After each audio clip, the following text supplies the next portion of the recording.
লাইফে যদি কামব্যাক করতে চাও হলে মোসাদ্দেক হোসেন সৈকতের মতো কর। এই স্যামরাডারে দীর্ঘ 4 বছর ধরে এই স্যামরাডারে খেলতে লয় না। অবশেষে আজগো অস্ট্রেলিয়ার লগে বাংলাদেশে প্রথম ওডিআই ম্যাচ হ্যান্ড দেওয়ারে লইছে। লওয়ার পর কী করছে এত দেখছেন, স্যামরাডায় একলা বাংলাদেশে টানিয়ে লই গেছে, মানে এমন একটা স্কোর দাঁড় করাইছে অথবা বাংলাদেশ হ্যান্ড দিয়া সহজেই বাংলাদেশ ম্যাচটা জিতবে।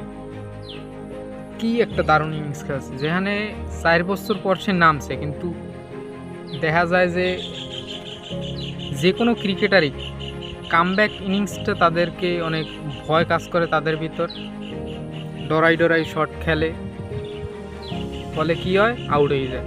কিন্তু আজ মোসাদ্দেক হোসেন সৈকত তারা দেখতে মনেই হয় না যে ও 4 বছর পর খেলতে নামছে। ও কি একটা ইনিংস খেলছে, পুরো ফেয়ারলেস।